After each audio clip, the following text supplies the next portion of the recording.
Hey everybody, welcome back to another Deck Profile Friday. For today's video, I'm going to be showing off the deck and giving a tournament report for the League Challenge that I just played in this past Wednesday. And, if you've seen my YouTube short, you would know that I did play Palkia. And, I just wanted to go over the list pretty quickly and just kind of go over how my games went. So without further ado, let's get into it. So to start, 2 Palkia VStar, right, with 3 Palkia V. We have 2 Ice Rider Calyrex VMax with 2 Ice Rider Calyrex V. It's going to make all the space here. Then we got 2 Revavroom, and then 2 Varoom, and then lastly we have the singles Radiant Greninja, Lumineon V, Empoleon V, and Drapion V. These are all the Pokemon in the deck. And, all of them play a huge part to making the deck function, right? Everyone has a specific reason on why they're in here. Palkia VStar is pretty much the crux of the deck. It pretty much makes the whole deck work, right? It's there for its VStar Power Star Portal, which allows you to attach up to 3 water energy from your discard pile to your water Pokemon in any way you like. So this is great at getting, that Ice Rider Calyrex VMax powered up, right? If you're facing that Lugia V-Star match, right? Because with a Choice Belt, your Max Lance will hit that 250 damage mark. Or if you are playing against, let's say, a Lost Box variant, a Giratina, like a Lost Zone Giratina deck, or, even Gardevoir, right? That Radiant Greninja's Moonlight Shuriken is going to be, super important, right? If they don't play down that mana fee, because they're able to snipe 2 different Pokemon for 90 damage each, right? And then obviously Palkia itself is a pretty good attacker, Subspace Swell. There's a reason why this deck was as dominant as it was last year going into Worlds. Subspace Swell to 60, and then 20 more for each of the Pokemon in play on the benches, both yours and your opponent's. So it's capable of hitting that 260 mark. And if it had, a Choice Belt, it hits 290, which is, 10 more to go over a V-Star. So, pretty cool. Then we got the Revavroom there. So, Revavroom combos extremely well, right? Typically, when I, on my turn, on my first turn of the game, my ideal setup is 2 Palkia, an Ice Rider, a Varoom, and a Greninja, and then having an extra spot open for whatever I need, right? And obviously that depends on the matchup, right? But Revavroom is there for its rumbling engine ability. Once during your turn, you can discard an energy card from your hand in order to draw cards until you have 6 in your hand. So this is absolutely awesome because, like I said, it combos really well with Palkia VStar Star Portal, as well as it makes it easy to abuse Melony, which is another great card for this, right? Varoom here, right? So a couple of reasons why we play this one rather than the, I think it's a 70 HP other one, right? So first of all, this has got 1 retreat. And 1 retreat is absolutely huge. A lot of Lost Zone decks, they play that Beach Court, right? So that allows you to get a free pivot into whatever you need, right? Radiant Greninja as well has that one retreat. Same thing with the Lumineon. Everything else has 2 retreats, right? And so that's, going to be pretty costly. The other thing too, right, is it's got that poison gas attack, right? So that's not too bad of an attack for a single energy. You can just poison, right? A lot of you would probably argue, but Sableye can knock it out, right, with Lost Mine. Well, my argument to that would be, if I still have, a Varoom out by time their Sableye gets going with that 10 card in the Lost Zone mark, right? Then I'll probably be losing that game, right? So there you go. Empoleon, right? So Empoleon is obviously there for its Emperor's Eyes ability, which prevents abilities on all basic Pokemon except for Pokemon with a rule box, right? So it's great against going against Lost Zone decks, right? Like Comfey and their flower selecting, right? Or, Cramorant, I can't remember the name of his ability or her ability, right? That, it drops the energy cost to 0 if you have 4 or more cards in the Lost Zone, right? Yeah, it's just absolutely fantastic. So, and then Drapion there is obviously for the Mew. I didn't play a single Mew. My decks that I played were Lugia, and then Lost Box, then Gardevoir, and then the other one was a Magnezone Miraidon deck, and then lastly was another Lost Box. So, but yeah, very pleased with this lineup. Something I may try in the future is a Lola and Vulpix V-Star, right? But I need to kind of do some, some really thoughtful thinking on that.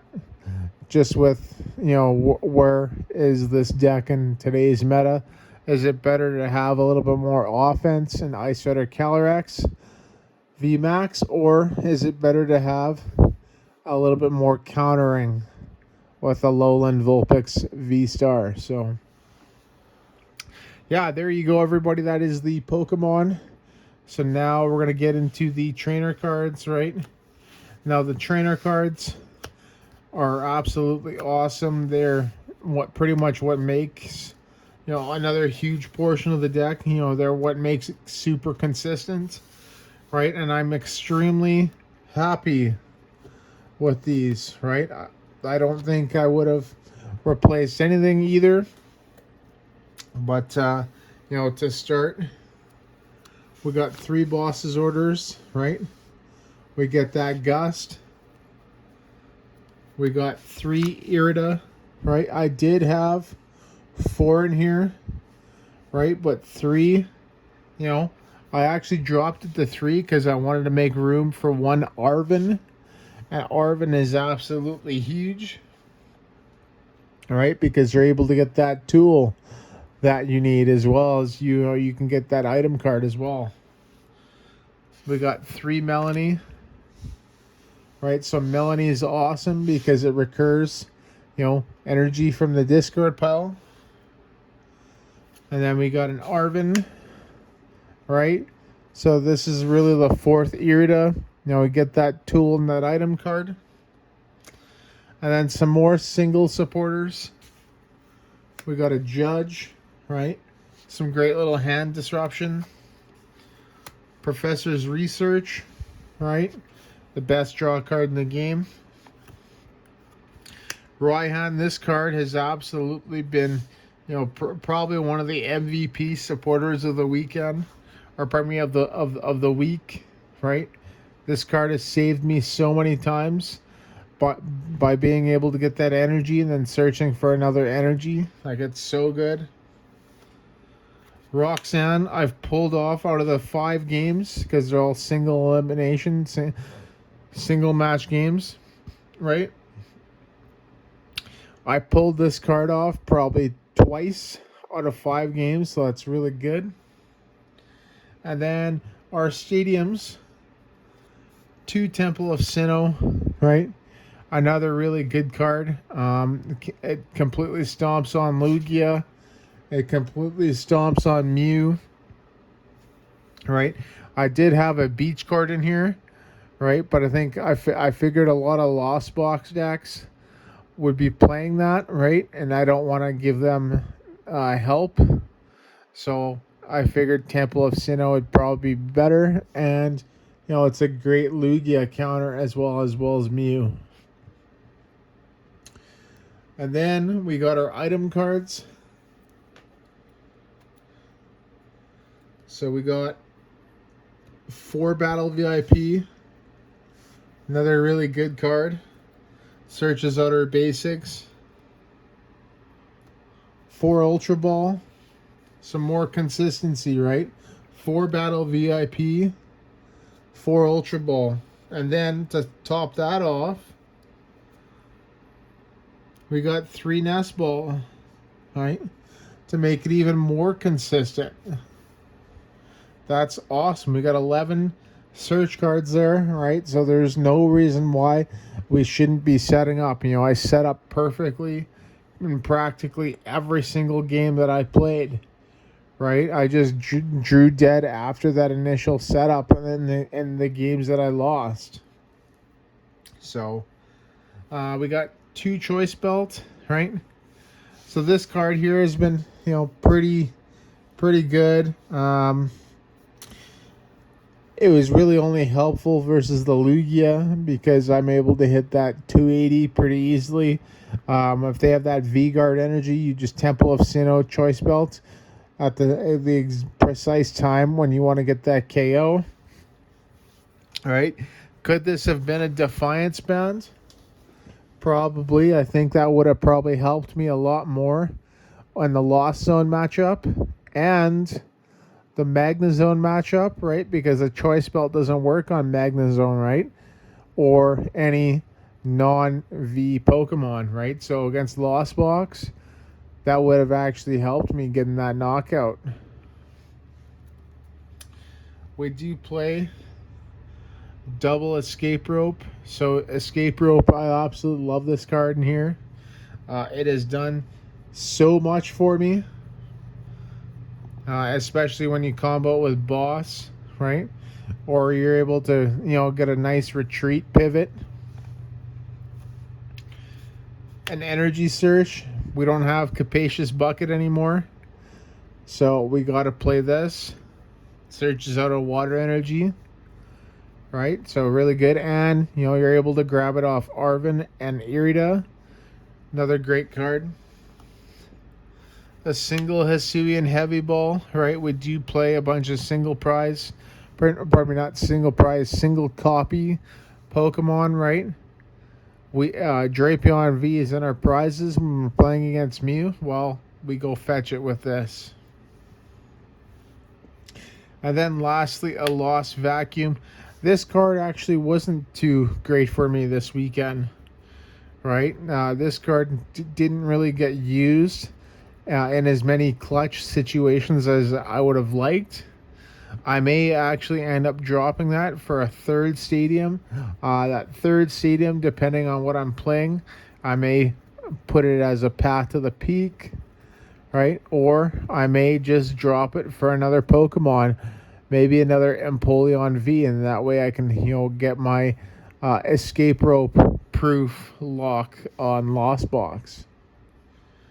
And then lastly, we do play our water energies, right? We do play 9 water energy, right? It is a water deck, so that makes perfect sense. I like 9 because we do need to have a lot of energies in our hand, right? Or have our chances of drawing them pretty high. Just because, you know, we're not playing Bibarel, right? We don't have that auto draw to 5 ability. We have a cost ability in Revavroom with that rumbling engine, right? So we need to be able to discard an energy when the time calls, right? And Yeah, the rest of the game, if we need to get energy back from the discard, we just use Melony or Raihan, right? So, yeah, Raihan pretty much acts like a fourth Melony, except for you come from behind, right? And then obviously Arven acts as a fourth Irida. But yeah, there you go. This is the list. As for matchups, so match 1, I did play against Lugia V-Star, right? And Lugia V-Star isn't really that too hard of a matchup, right? You're able to definitely match the speed with them, right? And you're able to one-shot them, right? Like the way that they have to one-shot is using that Tyranitar V, right? And this is your V-Star, your Palkia V-Star, pardon me, or your Ice Rider Calyrex VMax, right? They need 2 single strike energies on the T-Tar for Palkia, or 4 for Ice Rider, just to get that knockout, right? And Tyranitar is an easy knockout. Like, you already knock him out with Ice Rider easily with 250, right? Regardless of bench size. Whereas, Palkia, you're able to hit them for, that 260 mark, right? 240 with 1 less Pokemon on the bench, right? On either a player's side. So 9 Pokemon between both benches. You're able to get that knockout, right? So T-Tar is incredibly easy. They also play a lot of Lumineon, right? And then obviously, Lugia itself is pretty easily, easy to handle, right? You got, obviously Calyrex in the choice belt to deal that 280. So that was match 1. Match 2 was against Lost Box. That was an incredibly close game. It was the Sable Zard version. I actually lost by just 1 prize. They were able to knock out my Revavroom with Lost Mine for game. So 6-5. That was an incredibly close game. It could have went either way. Yeah. So great game. Game 3, round 3 was against Gardevoir. Right, Gardevoir. I was able to Greninja their 2 Ralts. Right, they didn't play down their Manaphy. I guess it slipped their mind, so I definitely capitalized on that. And then, after that, my hand was pretty bad after I Moonlight Shurikened, and I didn't have any good draw, and neither did they, so they just conceded the game to me. And yeah, there we go. And then round 4 was against Magnezone Miraidon, and that one I just bricked really hard. Like, I set up perfectly, but I just couldn't draw anything to get going. I couldn't draw an energy. I couldn't draw an Ultra Ball or something to be able to fetch out that Lumineon, to fetch out a supporter. I couldn't even draw a draw supporter, whether it be a Melony, I had energy in the discard pile, or a Judge or a Research. I couldn't draw anything, so I ended up losing that. I did retreat a Ice Rider Calyrex VMax to another one, but it just kind of really prolongs, an inevitable, outcome, which was a loss. So, and then last game was against, Lost Box. This Lost Box was a little bit different. It played Delphox V, which has the 120 snipe, right? So that's pretty good. It also had Galarian Zapdos V, which is another really crucial thing, especially against those Arceus decks, right? And also, if you're playing against like a lot of Pokemon V heavy decks, right, that's able to knock out that Lumineon V for a perfect 170, which is cool. Yeah, and this one here, I had to retreat. No, pardon me, not retreat. I attacked with Lumineon because I didn't want it to get bossed up, right? When my opponent had 2 prizes left, right? I used Lumineon's awkward turn to put it back into the deck and sent up Radiant Greninja. And then the next turn, they had Mirage Gate, Boss, and Switch that they got off the the flower selecting. So yeah, they had the perfect combo to knock out a Palkia V-Star, which had 110 damage on it for that 180 with the Snorlax. They had Snorlax too. So, but yeah, there you go, everybody. This is my tournament report and deck profile. Let me know what you think, and yeah, thank you so much for watching. Don't forget to like and subscribe, to the channel, as obviously I'm trying to grow it and provide some entertaining Pokemon TCG content. Try the deck out, right? Let me know how it works. It's a really good list, right? There is another one that is going to be coming up, so I will let you know how well I do with that. And yeah, there you go, everybody. So thank you so much for watching. And once again, see you in the next video.